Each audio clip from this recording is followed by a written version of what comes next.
somos o alumnado do CEIPA Ponte e hoxe queremos levarvos a facer unha viaxe polo tempo, máis concretamente ao pasado, a un tempo cheo de oficios. Vivimos nunha localidade chamada Ourense, onde as rúas cheiran a historia e as palabras falan galego. A nosa cidade é moi coñecida polas súas pontes, de aí o nome do noso cole. Ourense ten a súa historia entre pontes, que non só unen beiras, senón tamén épocas, culturas e modos de vida.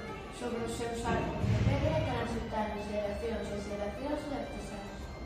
No casco vello, entre canellóns empedrados, e soportéis de soao, nos obradoiros, os ecos dun pobo con mans pacientes, espírito creador que transformaba a materia en arte.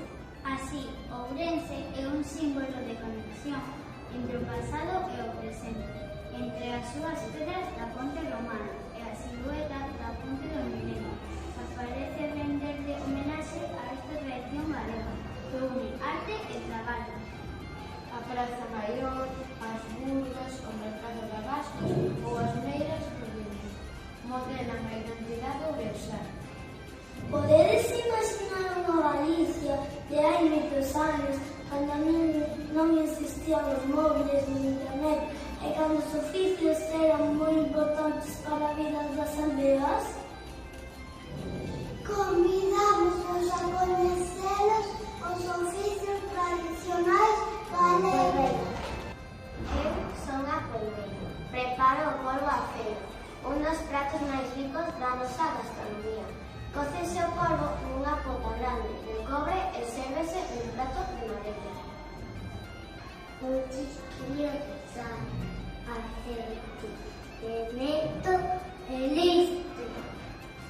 Non vos parece curioso que o mellor polvo de Galicia sexa o de Carballiño, en Ourense? Nós, unha provincia sen costa? Pois ben, a tradición das pulpeiras remontase ao século XII, cando se recibiu o polvo como forma de pago e se comezou a cociñar en feiras para vender, dándose orixe ao polvo a cero. Así que, aínda que Ourense non teña mar, ten algo máis importante: a mestría de transformar un produto do Atlántico nun emblema do corazón de Galicia. Outros dos oficios tradicionais galegos é o oleiro. Eu son oleiro e traballo o barro. Os oleiros transformamos o barro en vida, en utensilios que acompañan o día a día das casas galegas: cántaros, manteiras, portas, xerros e cuncas, que guardan o sabor da comida e o calor do fogar. Ser oleiro non só é ter un oficio, é unha forma de entender o mundo. En cada peza hai paciencia e un saber transmitido de pais a fillos, onde o torno xira movido polo pé e pola experiencia. Nos obradoiros de Buño, Miño d'Ávila e Bundibós seguimos a traballar como os nosos avós, coa auga, coas mans e co torno. Artesanía galega e arte feita co corazón. E por iso, a cerámica galega é famosa en todo o mundo, porque ser oleiro é darlle o barro para que siga contando a historia de Galicia. E por último, presentamos un oficio, aínda vivo na nosa cidade, a castañeira. Eu son a castañeira, e no outono vendo castañas vecinas nas festas e nas rúas. As castañas eran máis fortes cando non había pan. Durante séculos foron o alimento máis importante do pobo galego. Con elas facíanse pan, sopas, doces, e ata se guardaban secas para que non faltase sustento no inverno.